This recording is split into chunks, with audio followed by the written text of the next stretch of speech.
Bonjour, bienvenue dans cette nouvelle vidéo où nous allons aborder la dernière étape de la méthode de la dissertation, la rédaction. Nous vous proposons d'acquérir 3 compétences à l'issue de cette vidéo: la maîtrise de l'introduction de la dissertation, la maîtrise de son développement et enfin la maîtrise de la conclusion. On a coutume de dire qu'on ne fait une première impression qu'une seule fois. C'est dire si l'introduction est une étape essentielle de la dissertation. En effet, elle constitue la première impression que le candidat donne à son correcteur.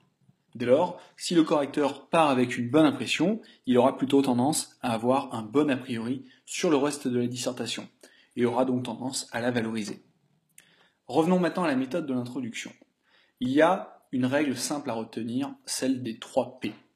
Le premier P est lié à la présentation du sujet sur laquelle nous allons revenir. Le deuxième P constitue la problématique. Il s'agit alors pour le candidat de transformer le sujet en question-problème à laquelle il va devoir répondre. Le troisième P concerne l'annonce de plan.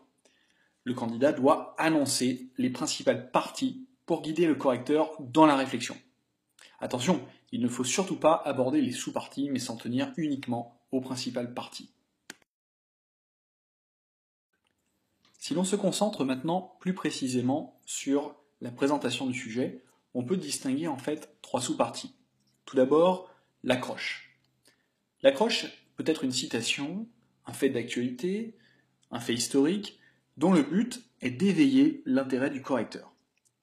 L'information de cette accroche peut être issue soit de votre cours, de vos lectures, ou, dans le pire des cas, du dossier documentaire.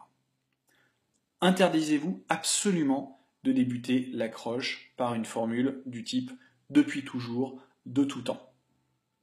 Dans la présentation, l'élève va devoir également définir les termes principaux du sujet, qu'il s'agisse des notions ou des mécanismes.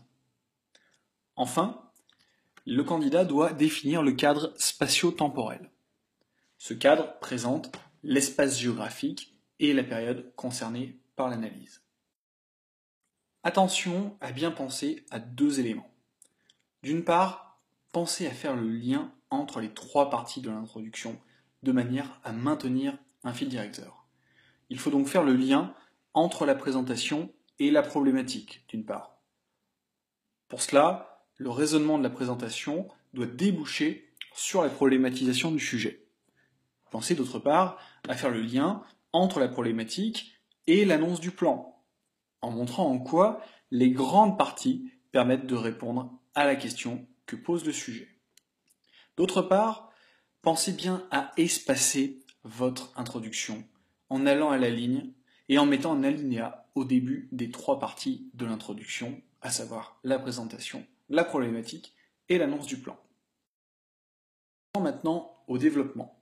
Je vous propose d'observer la structure complète d'une dissertation qui comporterait, par souci de simplification, 2 parties et 2 sous-parties. Attention, ce plan n'a absolument rien d'obligatoire.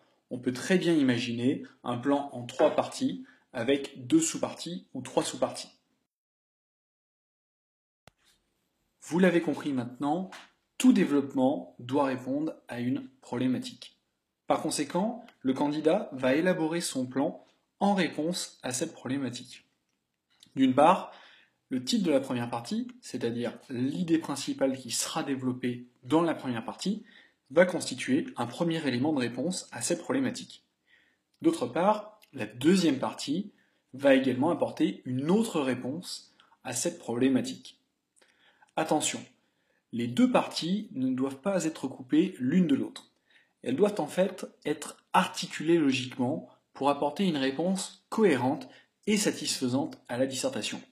Ça peut par exemple être une logique de nuance sur la base d'un plan de type oui mais.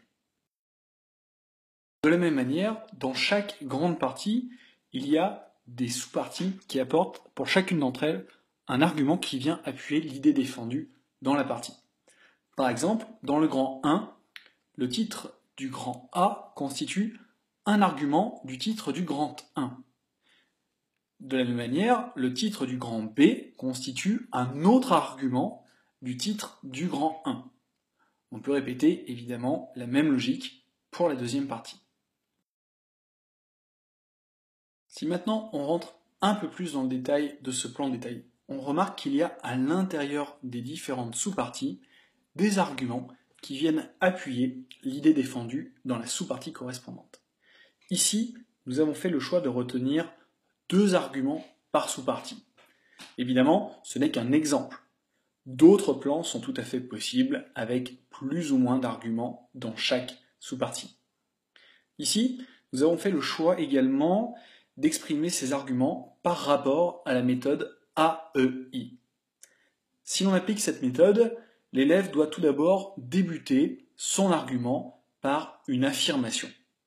Il doit donc, en une ligne ou deux, affirmer l'argument qu'il va développer. Ensuite, il doit expliciter cet argument. Il doit donc l'expliquer, le détailler. Enfin, le candidat doit illustrer son argument. Il doit donc choisir un exemple qui peut être une donnée statistique, le résumé d'une étude sociologique, issue soit du dossier documentaire, soit de ses connaissances.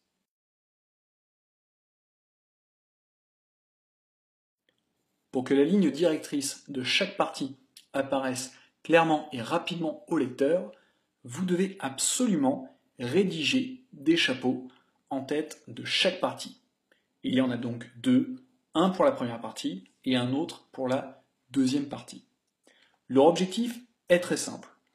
Pour chaque partie, vous devez faire apparaître en 2 ou 3 lignes les différentes sous-parties que vous allez y développer en explicitant le lien qui existe entre elles. Maintenant, venons-en aux transitions. En fait, les transitions servent au correcteur à bien comprendre l'enchaînement qui existe entre les parties et entre les sous-parties. Il y a donc 2 types de transitions. Il y a les transitions qui existent entre les grandes parties, entre le grand 1 et le grand 2, et les transitions qui existent entre les sous-parties, entre le grand A et le grand B. En ce qui concerne les transitions entre les parties, cette transition venant d'apparaître en vert sur votre écran, vous devez bien penser à faire apparaître l'idée principale de la première partie qu'il faut retenir, et celle de la deuxième partie que vous allez présenter en précisant la nature du lien qui existe entre les 2 parties. Le lien entre les 2 parties peut être un lien de nuance, d'opposition, de complémentarité, etc. S'il s'agit d'un lien de nuance, vous pouvez commencer votre transition par le connecteur logique certes, et ensuite vous allez présenter votre première idée de la première partie, et ensuite utiliser le connecteur mais pour introduire en 1 ou 2 lignes la deuxième idée, c'est-à-dire celle de la deuxième partie. C'est la même logique pour les transitions qui existent entre les sous-parties. Vous devez bien faire apparaître l'idée principale de la première sous-partie qu'il faut retenir et celle de la deuxième sous-partie que vous allez présenter en précisant là également la nature du lien entre les 2 sous-parties. Terminons cette vidéo par la conclusion. Celle-ci s'organise en 2 temps. Il y a un premier temps de bilan. Ici, on demande au candidat de reprendre le cheminement de son argumentation pour répondre synthétiquement à la problématique. En fait, on lui demande de résumer les principaux arguments qu'il a mobilisés. Nous vous conseillons pour cela de regarder les titres des parties et des sous-parties du plan. Il y a ensuite un temps d'ouverture, qui peut être une question ou une phrase affirmative.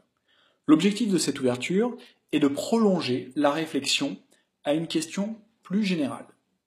Ce n'est pas facile, car le candidat doit trouver une ouverture qui soit en lien avec le sujet, tout en étant un petit peu différente, et en même temps pas déconnectée du sujet. D'autre part, nous vous conseillons d'éviter les formules de type « on se demande comment ce sera dans 100 ans » ou des ouvertures très vagues du type « existe-t-il des solutions à ce problème ?» Désormais, vous connaissez la méthode de la dissertation, l'introduction, le développement, la conclusion. Il ne vous reste plus qu'à acquérir ces compétences-là. C'est à vous de jouer.